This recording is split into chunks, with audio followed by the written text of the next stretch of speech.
Hello, everybody. Thanks for joining us. And my name's Pat Hefnell Smith, and I'd like to welcome you on behalf of the Talent for Energy team, as well as the Prospect team, to the launch and preview of our Engaging Veterans in Energy, a toolkit that's been designed to support energy employers attract, integrate, retain and advance military veterans into the energy workforce. Um, this is a hot off the press toolkit, and we will be sharing it with you right after this session. We will share it with you into your inbox, and that email will be coming from Parker. Um, we are, as I said, we are recording this session so that we can make it available to those that who were not able to attend today. Before we get started in terms of really the content and the the meat of this webinar, I just wanted to talk a little bit about who Talent for Energy is. Talent for Energy, along with myself, is Cheryl Knight, who you will hear from a little bit later, as she is going to moderate our panel. And then Parker Smith, who does a lot of the behind the scenes work for us and actually makes Cheryl and I look way better as often the talking heads associated with this project. But Talent for Energy is a government funded project, and really the whole objective is to connect energy employers with talent. And so we've done that in a number of different ways. Some of it is hosting what we think are kind of unique employer forums and hiring events where we take a small number of companies and a very targeted group of talent and bring them together where there's an opportunity for talent to get to know the companies and the companies to get to know the talent on a different level. And really, what is the key differentiating factor around our forums and hiring events is that that targeted outreach to job seekers with the skills and experience that energy employers are looking for.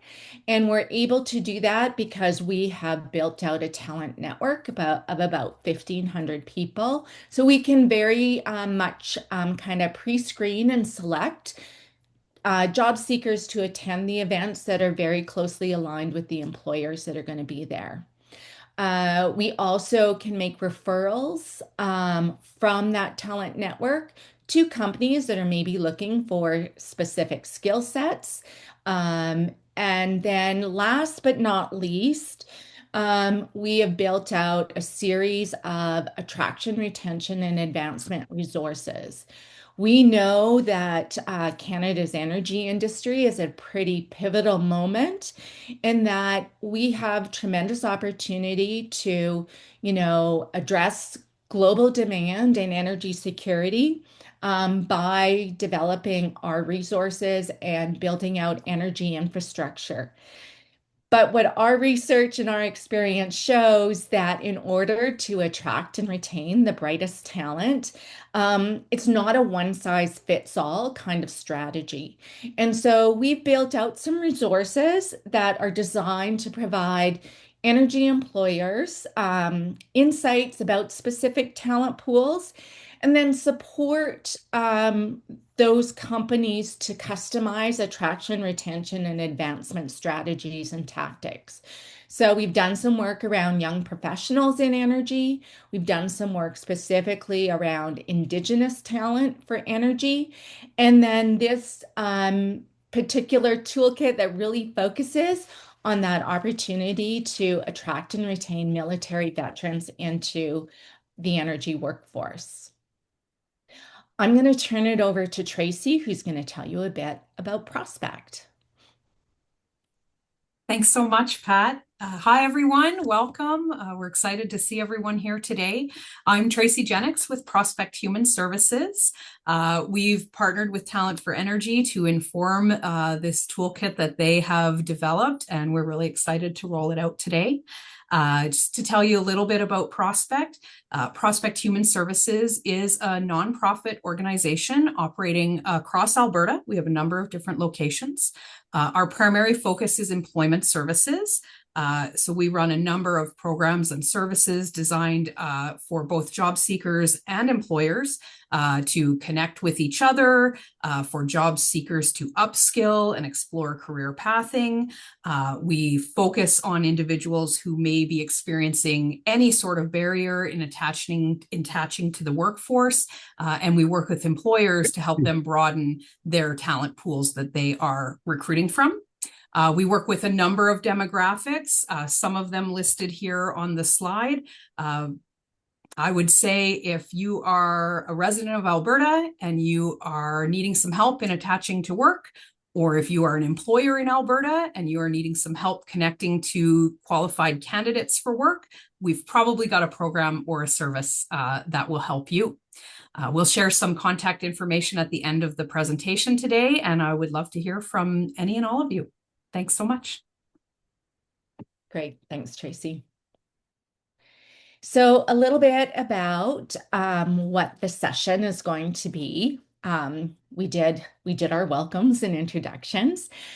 I'm just going to share a little bit more about the toolkit and provide you some insights into the kinds of information that we've included in the toolkit to, kind of support activities that you can undertake to attract, integrate, and retain this particular talent pool. And then I think probably the most exciting part of this session is that we are going to have a group of veterans um, who have transitioned into the energy share some of their lived experience, because I think more than anything that we can tell you or even the toolkit can write down is understanding that lived experience from veterans who have been there or are there currently. And so very keen to share with you that information. After the panel, we are going to open it up and provide you an opportunity to ask any questions that you might have, either the panel or about the toolkit. And so please feel free when we get to that point to either use the chat function or raise your hand, and we're happy to entertain any questions. And then we'll wrap up just with having Prospect talked a little bit more about how, you can connect with them to help connect with this veteran talent pool. So let's just jump in and talk a little bit about who are military veterans and what is the talent opportunity they offer the energy industry. So there's hundreds of Canadian vets that transition out of the military each year. And there's many pathways in which military veterans could transition from their military careers into civilian career opportunities. They may voluntarily transition in that, they've decided that they want to explore something else from their career perspective, leverage those skills and experience that they've had. And the research shows that there are a number of military veterans that actually voluntarily transition out of the military at a very young age. So, or a relatively young age. To me, it feels like a very young age in their 30s. And so they certainly have years of contribution ahead of them in terms of their work life. There also are veterans that retire from the military, and because many of military people start their career young, we see lots of people retiring from that career in their early to mid 40s. So again, bringing tremendous skills and experience and leadership capability into civilian jobs. There also are some military veterans who are transition involuntarily, and that's primarily for medical reasons, in that they need to make a shift out of the military into other roles because of, medical leave. And also, it's important to mention that, again, thinking about who military veterans are and who we may think they are, there actually is very much a growing pool of female military veterans. So approximately 15% right now. But given that, there have been more women entering into the military, only seeing that percentage of veterans or military career transitioners growing as well. I think too that, just to sort of regardless of how much experience a military veteran is bringing to a civilian job, we know that because of their training and their experience, they're resilient and mission ready. And so just the nature of the work that they've been involved in, they're very capable of navigating change, whether that be technological change or evolving sort of environmental or situational experiences. And many of them have also been involved in very large scale infrastructure development. I think that this was certainly things that we have heard, and I would even say, things that I've learned in terms of, being involved with Prospect and learning more about this particular talent pool, is I think we often think of military veterans as being experienced primarily in combat kind of roles and therefore may only be qualified or interested in entry level roles within the energy industry, where in fact, the military veteran talent pool is as broad as the energy talent pool is. You have engineers, you have tradespeople, those that have focused on operations, logistics, safety, and at each level, there is a tremendous amount of leadership skills as well as high performing team member skills as well. So there's just a lot of transferability at that technical level, not only from a skills perspective, but also looking at sort of the transferability from a cultural perspective, as well as from a nature of work or work environment perspective. Because, veterans come with from a culture where, understand the clear reporting relationship, the very strong safety embedded kind of culture. They understand operational procedures, accountability, not only for people, but for the very expensive equipment that they're operating. And then I think on the work environment perspective, they are used to being on in field sites or production facilities. Maintenance is a big part of the work that they do. They may be on remote or rotational assignments. So there's just a lot of transferability across technical, cultural, and nature of work.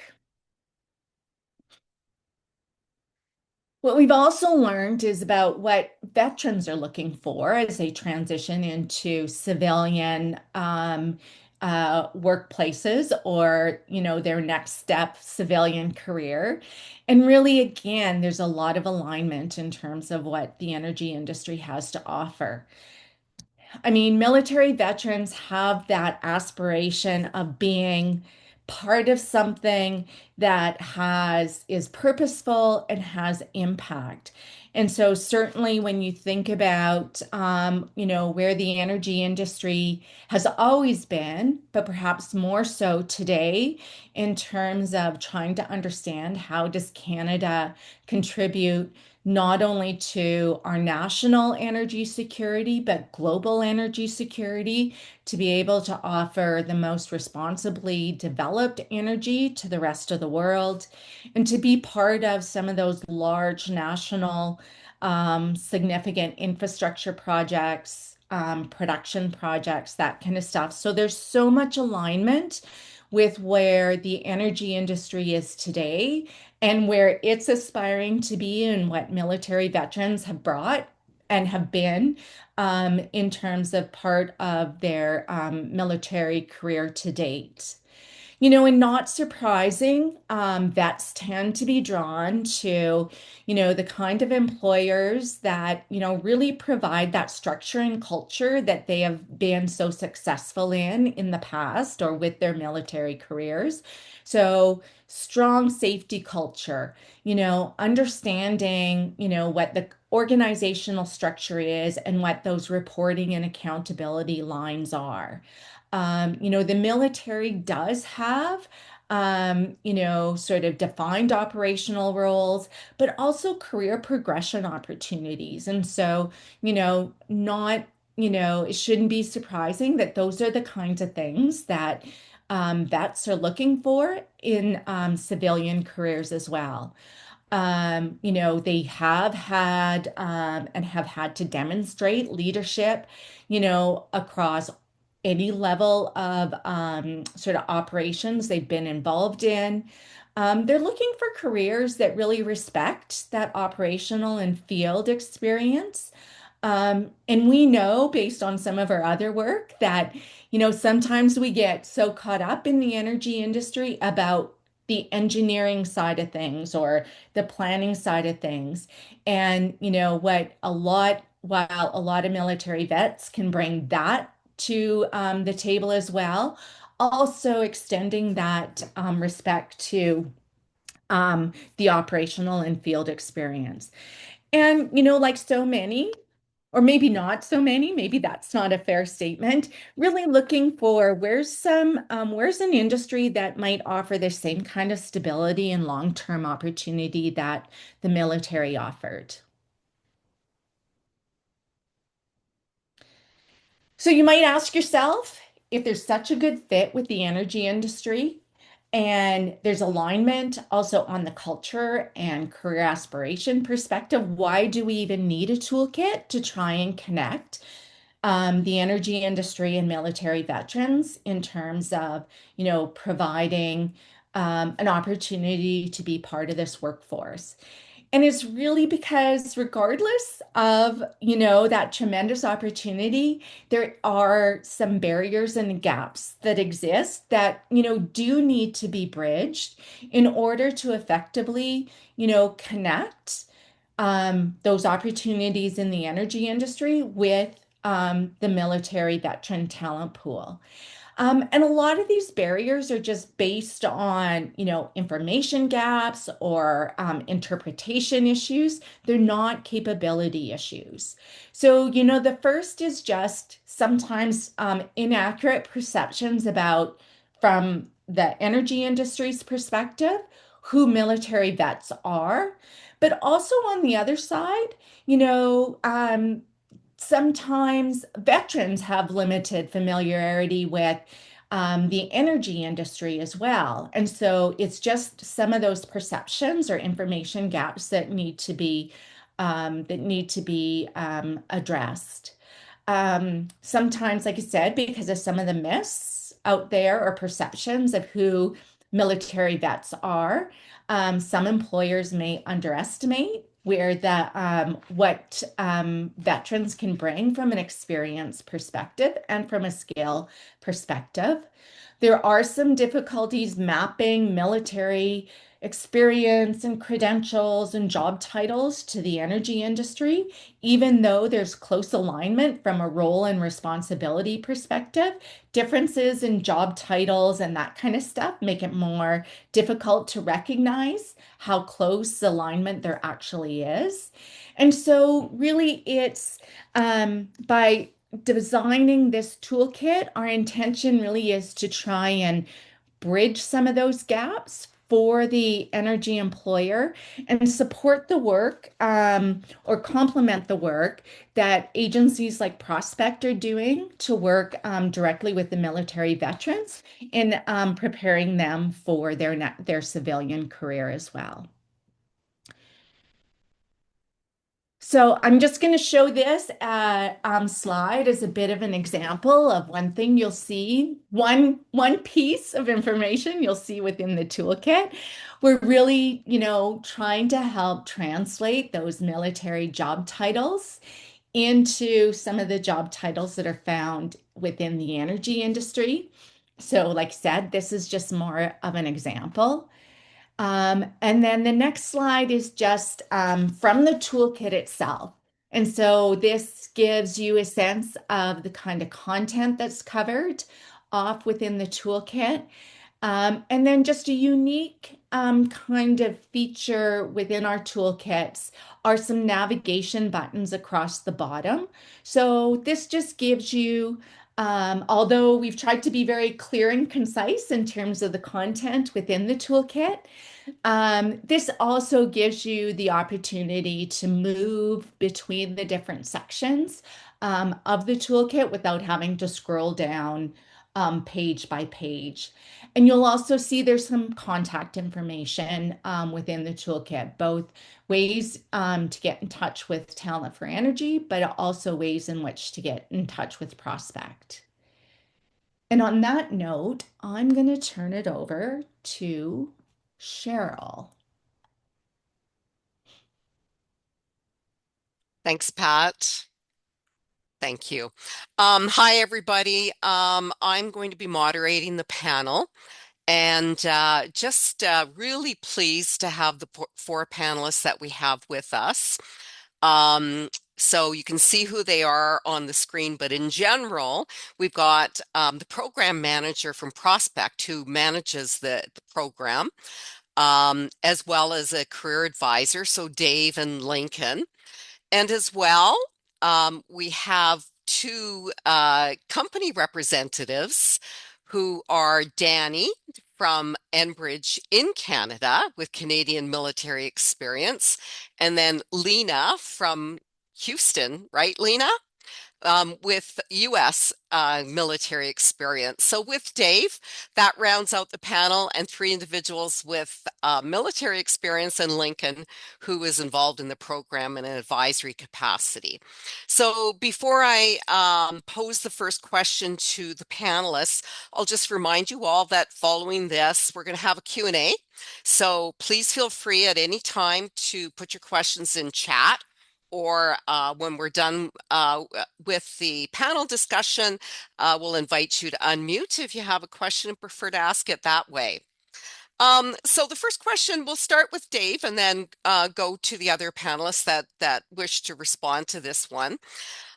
So I'm interested in knowing from your experience in the military or supporting veterans, can you characterize or describe the transitions and adjustments that are really required to make that shift from military to a civilian work environment?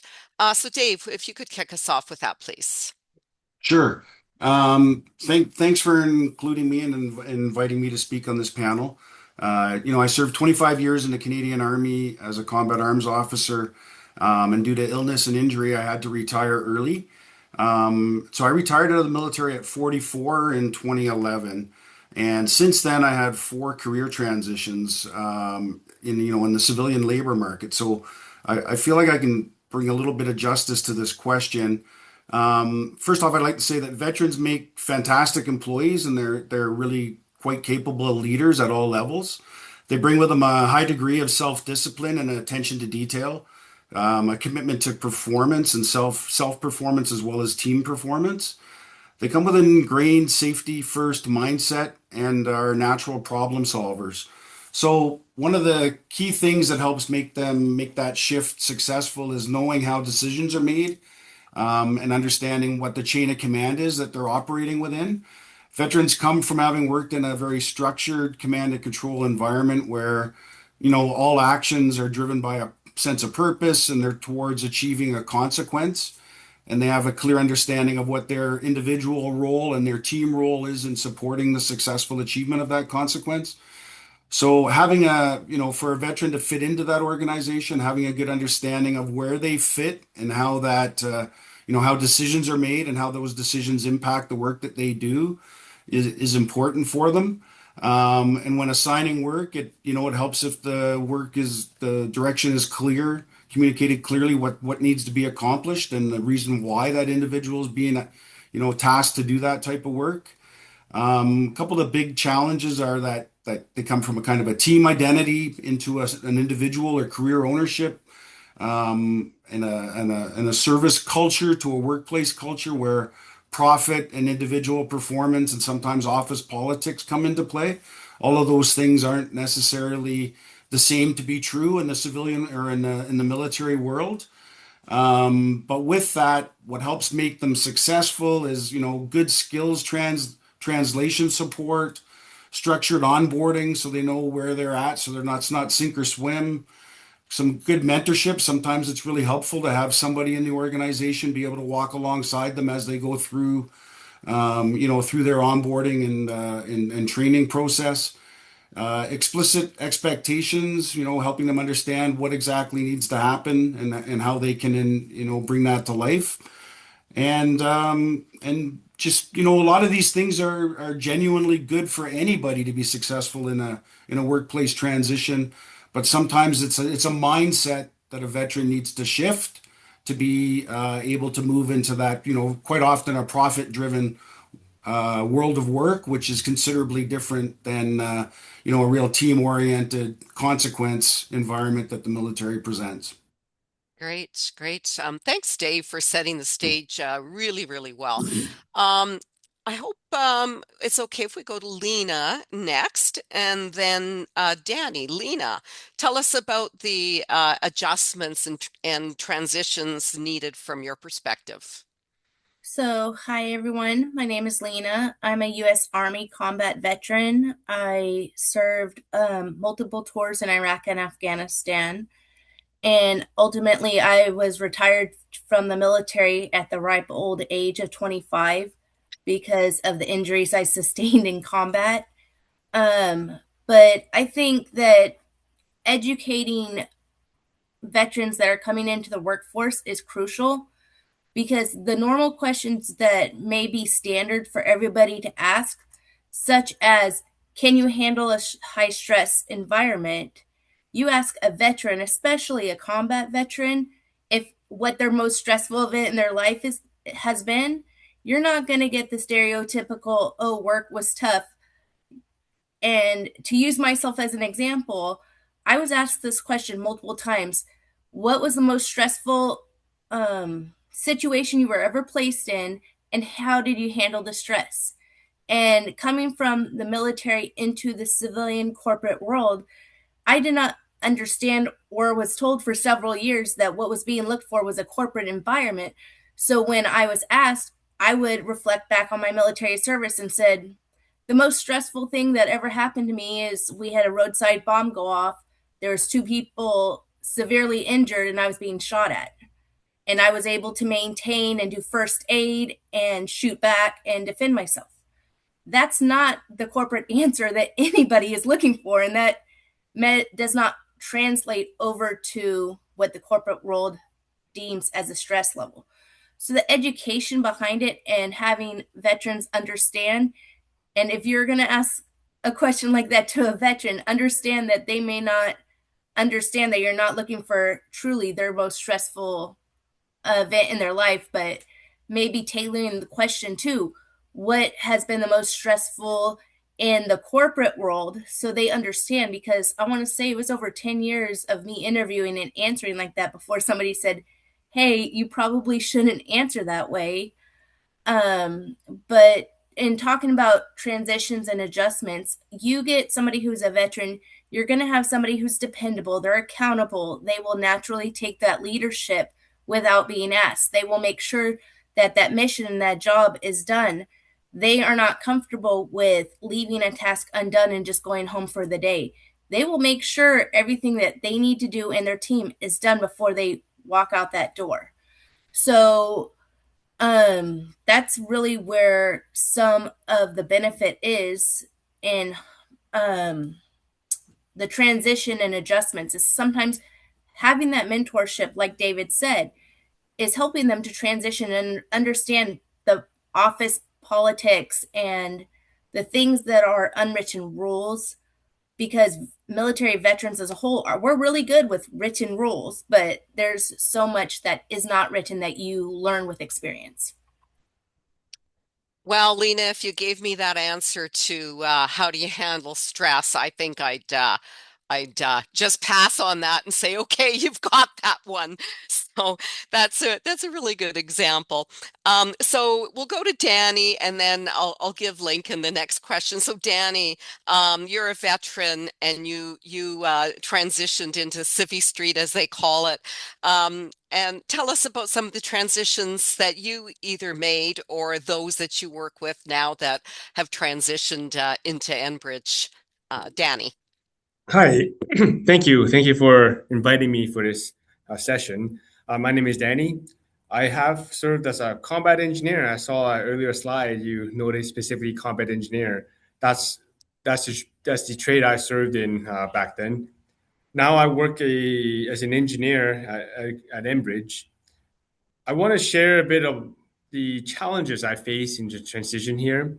And well, first of all, I agree with everything that David talked about. And veterans do bring a whole lot of benefits to the company. Specifically, I say is a result-oriented mindset that veterans bring. We don't stop the work at just completing my duty. We finish the job when the job is done, when it's actually adding value to the company. And that mindset, I feel it's rare and highly useful in the corporate world. Um, I came across too many people. The whole concept of that's not my job. Everyone probably heard that so many times around with the coworkers. But with a veteran, you will not hear that. You'll see that. You'll hear that, is the job done? If it's not, they will jump in there. Whether it's their job or not, they will work until the job is done. I think that's a valuable mindset that veterans have. But there are struggles with hiring veterans. In my case, it's a communication aspect that I really struggled with when I discharged. Army veterans, military folks, they communicate in different manner, as for what Lena was saying too, similar to Lena was saying. On my end, I remember very well on my basic training, the master corporal will be yelling at us while we do push-ups. They'll ask us, how do we like to do work? And we will have to yell back with speed, violence, and aggression. Fast forwarding to my interviews in the civilian world, I was asked the same thing. So, how do you like to manage a project? And guess how I answered? I said with speed, violence, and aggression. Not quite the response, not acceptable in the civilian world. And similar to Lena, it took me a long time to understand how to respond to answers in a civilian world, in a corporate job. My thought is, if there are any hiring managers on the line, anyone interviewing, my challenge to everyone here is take the time. These toolkits that you're rolling out here is perfect for that. Understand how veterans, how military culture is like. Prod a bit, ask some follow-up questions. Really understand the true value that veterans can bring aside from that answer. I really feel that interviews are structured against veterans. Think about it. In 1 hour, you're supposed to understand who that person is. And for veterans who, again, with a lack of communication ability in the corporate world, especially when they first discharge, have a really hard time expressing who they are and showcasing who they are in that 1 hour time frame. It takes a lot of extra effort from the hiring manager end to really dig deep into what veterans can offer. Great. You know, Danny, you just gave so much insight into what veterans bring, to piggyback on what Dave and Lena said. But I do appreciate that you dug deep into the challenges and really characterized veteran as being different and having a different mindset, that really puts some onus on the employer to get that benefit of the veteran, to learn about who they're interviewing first and structure it accordingly. So thanks for bringing that up, because I certainly wouldn't have thought of that. Really appreciate it. So Thank you. you're welcome, Danny. We'll go to Lincoln with the next question. So thinking of veterans that you've worked with and supported, Lincoln, what do you want prospective employers, or what do you tell prospective employers about the key benefits that veterans bring? Now, Dave already gave us a super extensive overview. So, Lincoln, I'm just wondering, what can you add about the benefits that you've seen that veterans bring?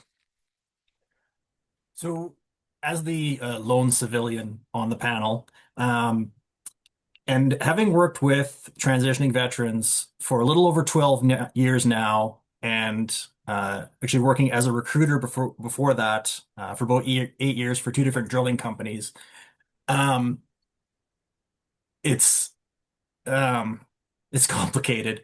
It's When I started working in this program, working with veterans, I knew nothing about the military. And then in going out and talking to employers about these candidates, employers would say, we like the idea of hiring veterans because they'll show up on time and be dedicated.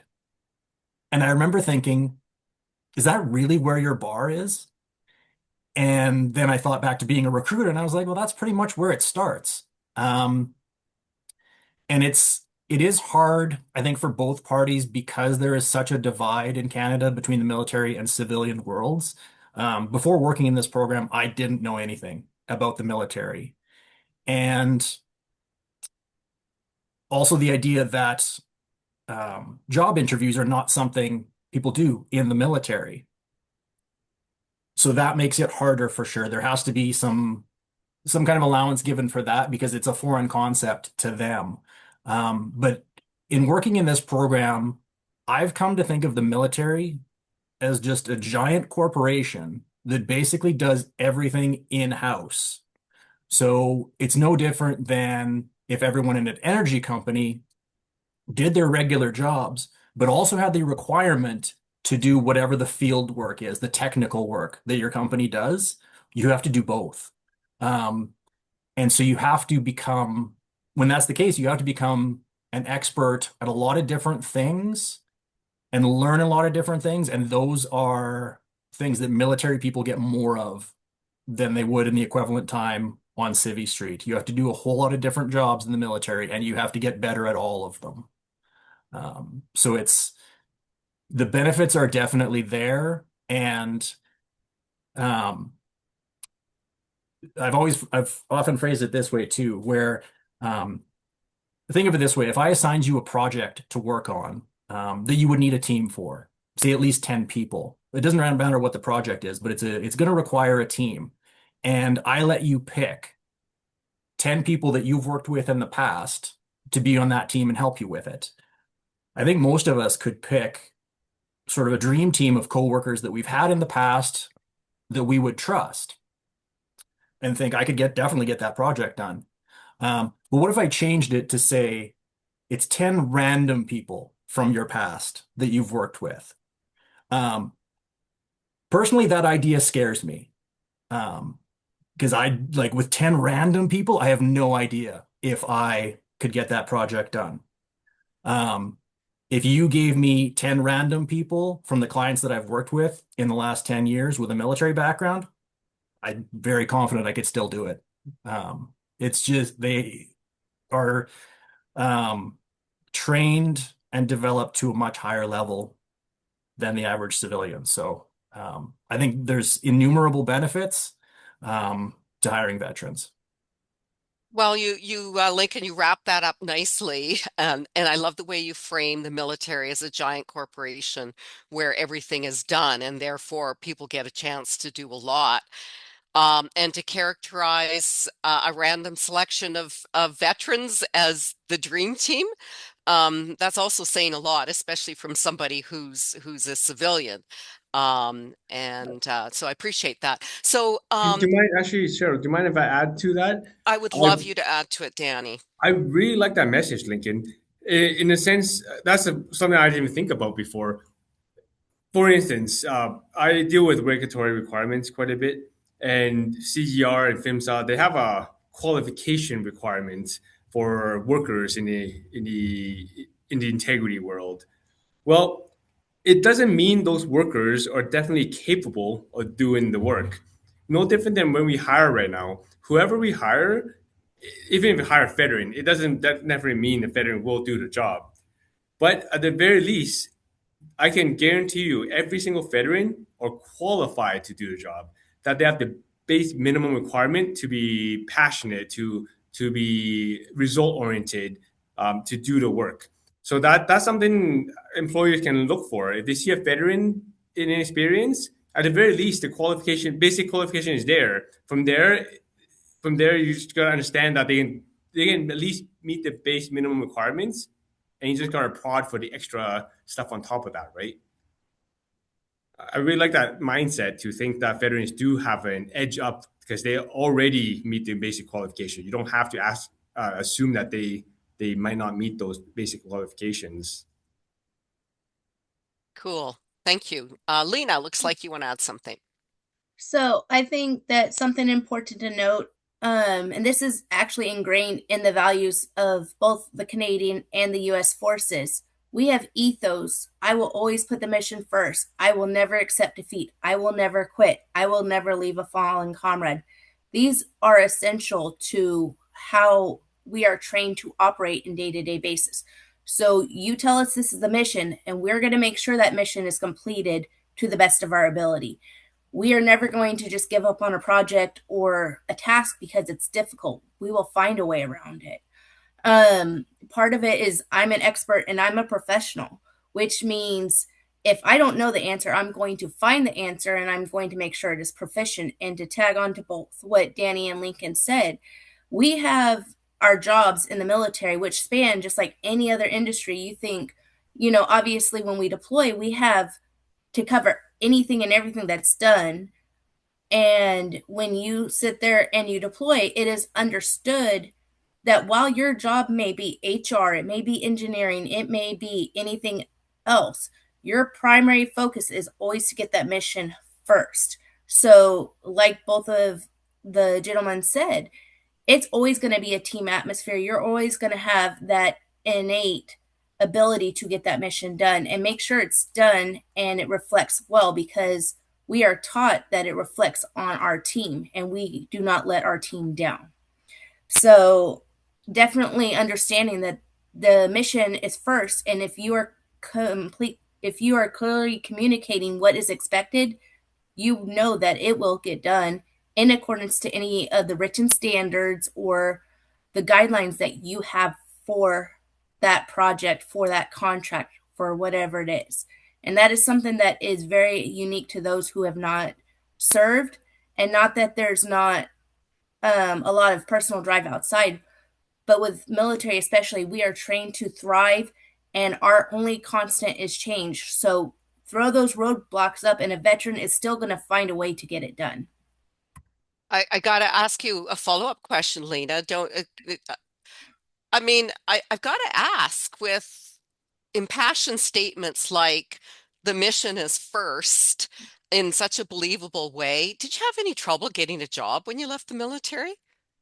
Yes, I did. Oh, okay. I thought the answer was going to be no because I think you're really making an impact on me. So why do you think you had difficulty getting a job? I think a lot of it came down to I did not understand how to interview in the corporate world. The barriers for me understanding what was expected, like Danny touched on, we don't really get to go interview. We go to promotion boards for each rank, but as far as getting your job, it's like, hey, you're voluntold, you're going to be in this job. There's no like applying to see who's the best fit for that position. You're told what you're going to do. When you transfer to a new unit, it's whatever the needs of that unit is. So it may be HR in one unit, the next unit you may go to, you may be in supply or military intelligence or a truck driver. So you learn to change your core competencies based on what the needs of the unit you're in. So you don't have any experience in interviewing. So to kind of mention my previous answer to, I had that question when I first came out and I was interviewing for an entry level position. They said, what makes you think you're qualified? Well, I've done this, this, and this. Well, you don't have, this level of degree. The military, while I did work on my degree, I didn't have a bachelor's at that time. So I was automatically excluded. But a lot of people in the civilian corporate world will look at his job as 9 to 5, 8 to 5. When you're in the military, at least I know on from my experience, our day it starts at 6 a.m. We may not be done until 8 o'clock or 9 o'clock at night on a good day. So you're expecting veterans to come out and have degrees, while some may, a lot of them won't, because the demands of military life can be so intense that doesn't leave very much time to get a further education. So understanding that while the military is a great thing and it provides so much good training, that person may not be degreed, but with the right assistance, they may be able to get that degree in a couple of years doing night classes. Whereas that I learned more hands-on in the military than I did through my entire college experience. Because even the experiences I had in college weren't the same level of what I encountered in the military, the stress level of doing tests and studying for exams and CPA exam. That was still very minimal based on my experience of stress from the military. So I think understanding that there may not be that degree to say, yes, this person is competent to be an accountant, but they may have an associate's, but not a bachelor's yet. So talking and having that conversation, hey, are y'all looking towards getting your bachelor's? Is it something you're working to? And partnering with them on that, because bringing them in and helping build them up, they will have a stronger sense of loyalty. And when they do get that degree, they're not going to be the first ones to jump ship and just leave. A lot of people, when they have programs, and I've noticed that several different companies, they have programs to help you advance your career, and then they get that degree, whether it be bachelor's, master's, doctorate.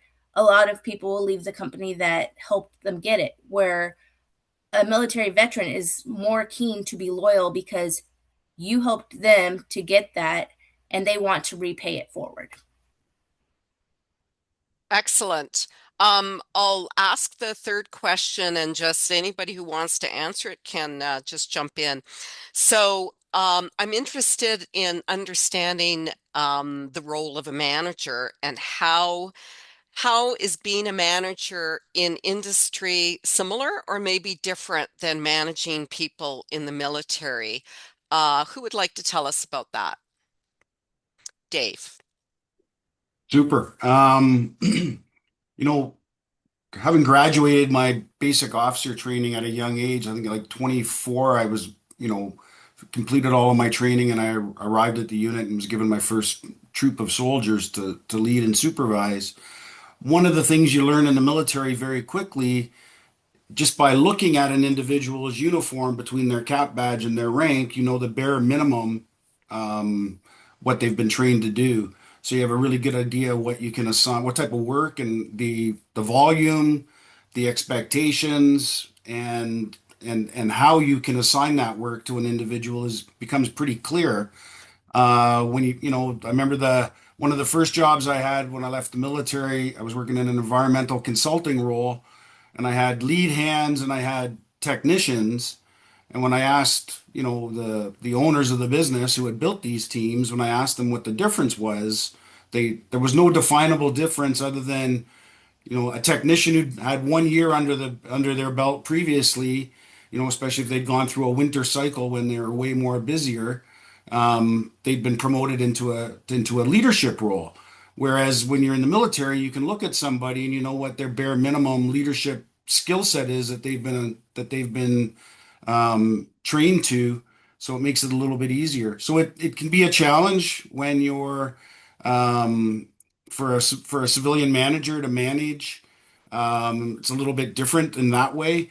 It also in the military and some of the points that Danny and Lena have brought forward, you know, you're trained to follow the, chain of command and to follow direction and execute to the best of your ability, execute the work that's in front of you.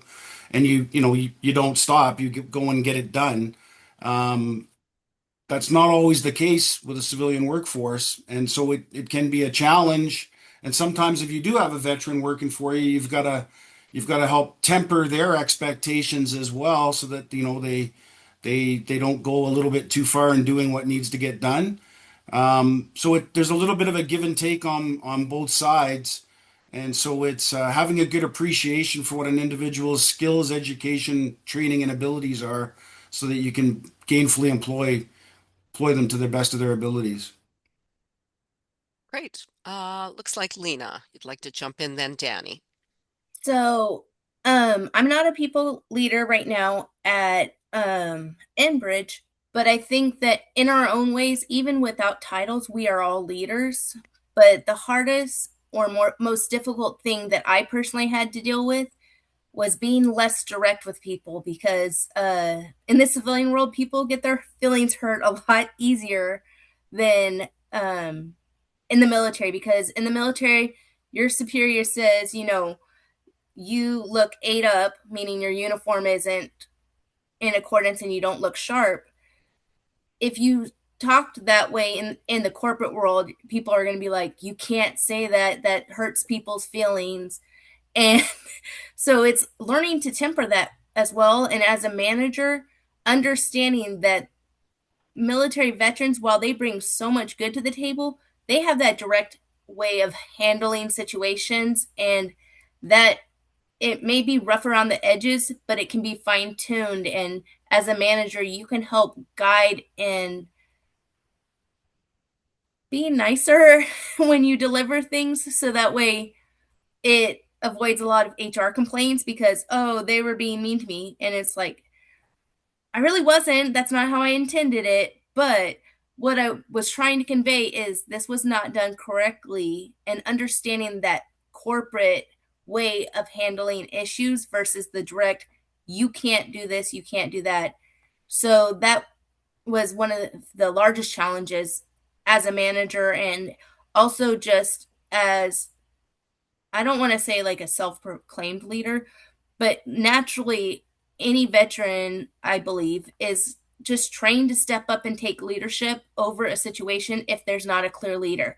It's just training, and it inherently will just come through whether or not the veteran intends to do it or not. So, Great. Thank you. Danny. Yeah, I was just gonna play off what Dave was mentioning there. He used the word temper the veterans. So to my point earlier, one of the benefits I think with managing veterans is that they do what is needed to get the job done. As I said that earlier, even if you don't tell them exactly you got to take these steps, they will perform those steps on their own, and they'll do extra in order to get it done, which is the benefit. But on the other hand, to David's term, sometimes you do have to temper that a little bit. I do have a veteran I'm working with on the same team. A lot of times I notice he's doing his part and he's reaching out and doing some of the work of the other groups as well, just to get the job done. Which overall it works great for that one job. But in a corporate world, a lot of it is about sustainable relationship. When he starts doing that and start doing someone else's work, to Lena's point, it kind of annoys the other team, and the other team stop wanting to work with us. And it's even if he gets a job done, is great, but on the next inspection, on the next project that comes along, this other team doesn't want to work with us anymore, and that's actually have a more negative impact that way. So in a way, yeah, to David's terminology, you do have to temper that a little bit, soften the approach a little bit more, maybe have a bit more upfront discussion with this other team first that we're going to start doing this if this doesn't get done. So they're more prepared for that. So there's some nuances with managing veterans that needs to be considered if you do have any veterans on your team. That's super.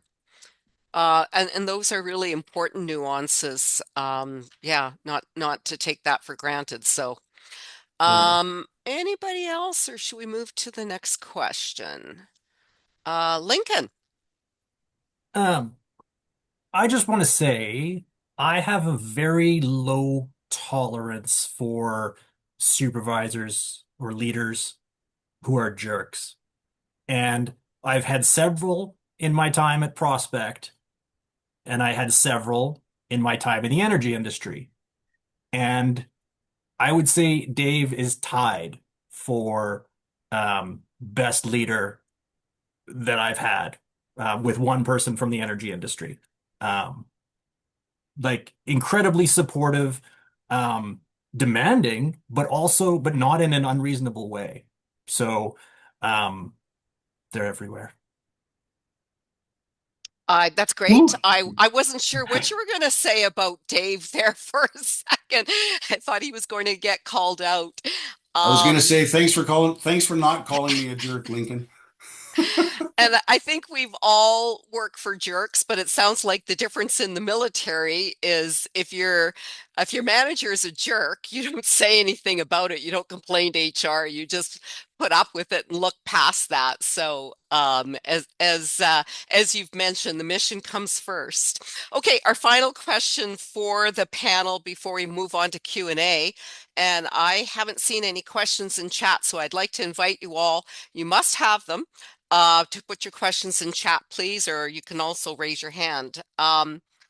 Okay, we're getting close to the end of our time at 1:15, so we have a little wrap up, but this gives you a chance to wrap it up. What is your message for the companies out there? What should managers and companies do to support and get the greatest value out of veterans that they hire?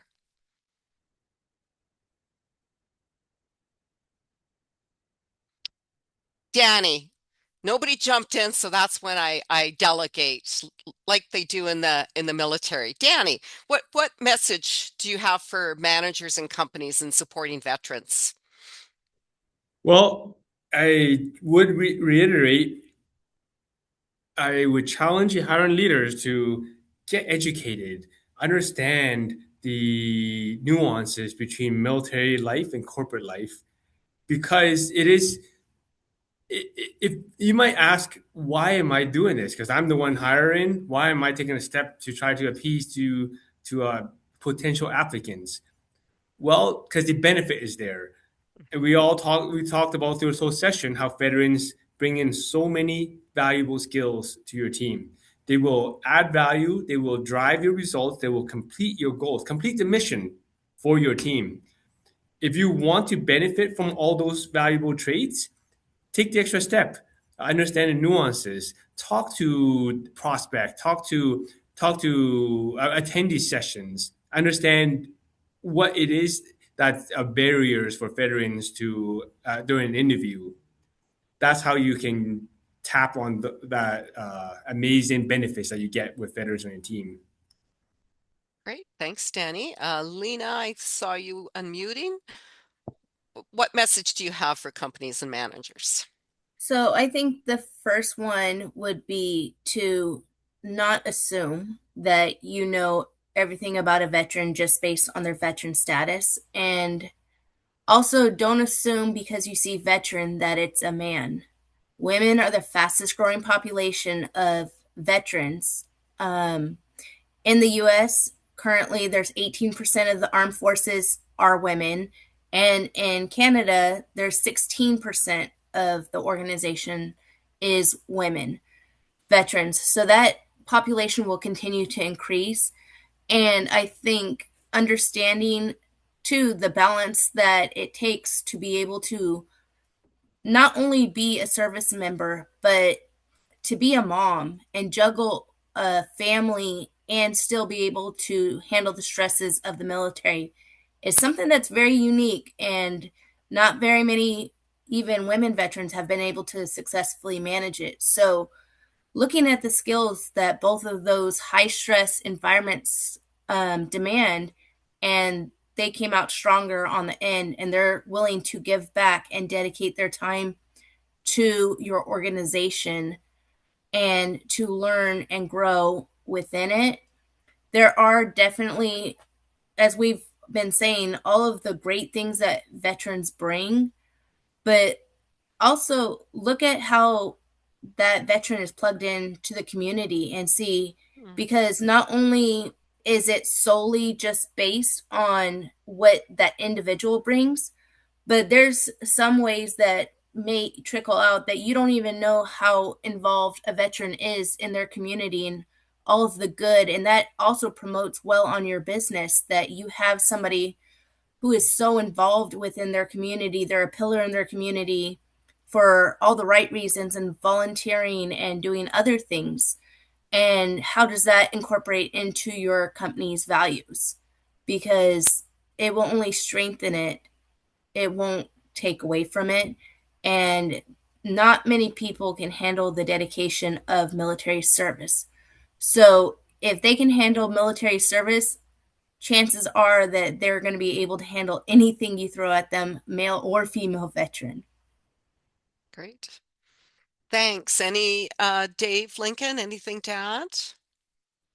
I would just say, I think Danny and Lena made some really, really good, valuable points there. I, I think about how automated our systems are today when we're recruiting and we're trying to narrow down, that large volume of applicants for roles.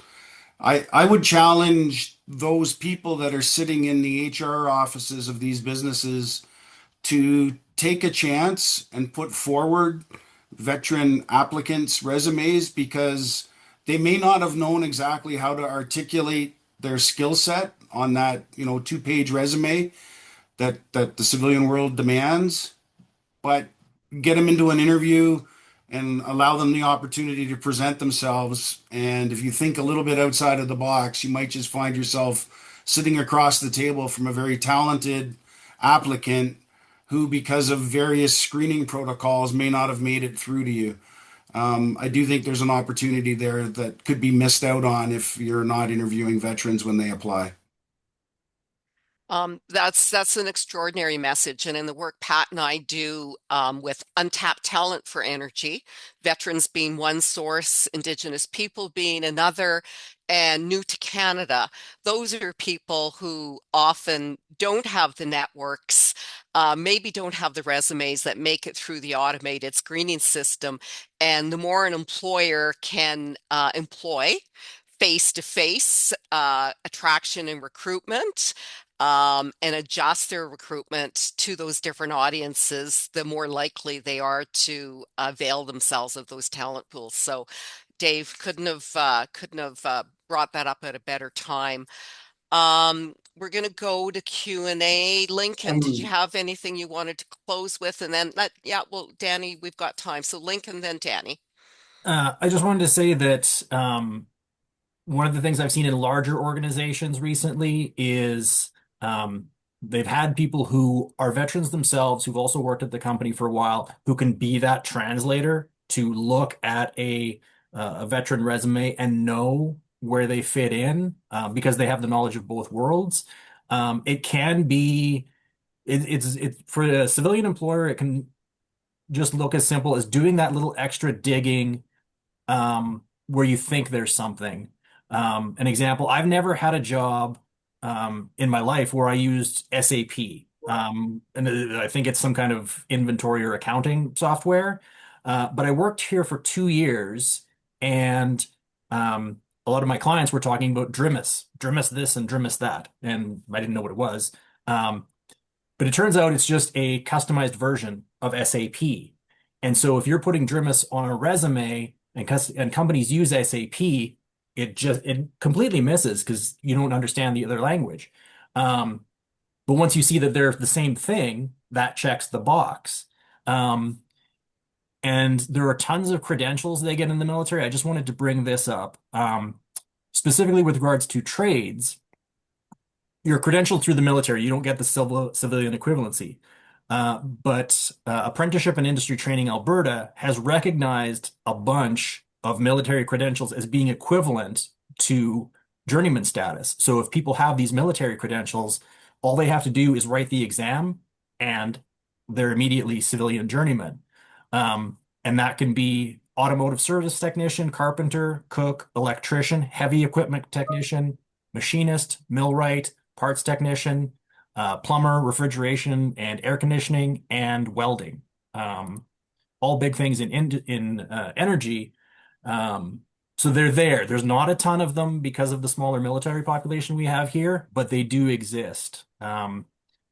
So the pool is not massive, but it is a very employable talent pool. Great. And we have shortages. Danny, Uh, am I? Give me a you, second. you've got like 1 minute if you don't Oh, mind, Danny. yeah. I was just gonna say we focus so much on hiring right now. As a closing message, I do want to talk about the retention of veterans as well. And part of that, which is, I was very proud to be military back then, but I've been gone for many, many years, and that pride somewhat relegates after a little bit. But joining Enbridge, they have a veteran talent program, VTRN, and that reignited my passion and my pride for the military. I highly suggest for any companies out there, if you don't have a veteran program, veteran resource group in your company, try to start one. It's a great way to retain veteran and great way to help hire more veterans as well, because this is a dedicated group of folks that understands veterans. Well, thanks, Danny. And we do have a wrap-up slide, but I think with the comments that you all, I'm going to say that, Lena, you all have made, you've covered most of the things in the wrap-up slide. So I hope everybody can just give our panelists your thanks. You certainly brought extra depth and layers into what we offer in the toolkit. There's nothing like lived experience and speaking from your heart. And I sincerely thank you for your time. And so is everybody else. So we'll go to questions. We haven't left a ton of time for questions, but if you have them, now's the time to raise your hand or put it in chat. Just give it a second. Anybody out there? So I'm going to go to the summary slide. Yes, thanks, Kim. And we'll just cover the summary points. So strategies and tips and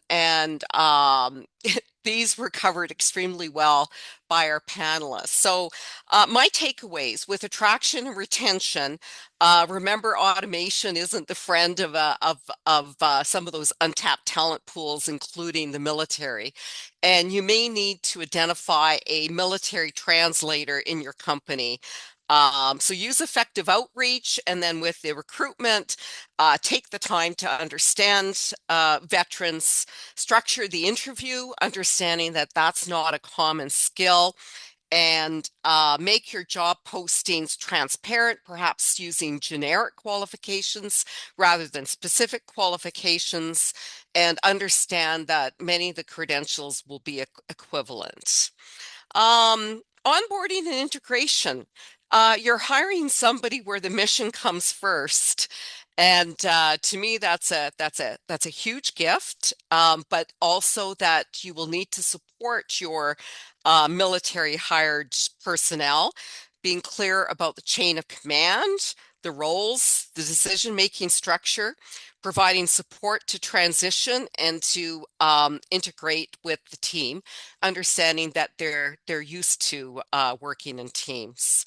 And then lastly, with retention, loyalty. You're going to get a candidate that is loyalty and will step up to when they understand the mission, will grab on to meaningful work that is likely to be aligned with the culture that you offer, especially that safety culture.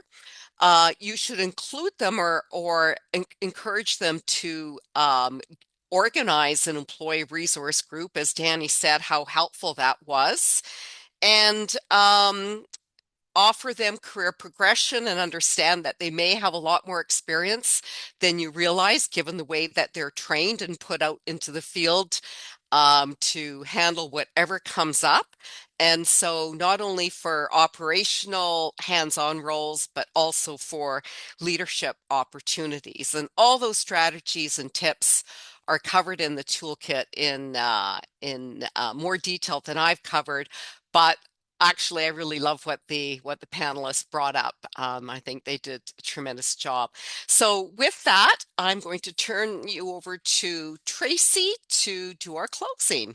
Tracy. Thank you, Cheryl. We've got our contact information at Prospect up on the slide here. Some of you in the audience may already be connected with us, so please feel free to reach out if you'd like some further information, some more resources. If you're looking for candidates, of course, we always love to help with that. And a big thank you to Talent for Energy. The entire team has just been amazing to work with. Thank you so much for including Prospect in informing this toolkit. We're just thrilled to partner on activities like this and really appreciate the impactful work that you've done here. And last but not least, thank you to our veteran panelists for your service. Always appreciated. Thank you. Thank you. And with that, we'll just thank you again and encourage you to connect with us on LinkedIn, follow up with Prospect for Services, and happy Easter to everyone. And again, thank you for your service and your time. Thank you.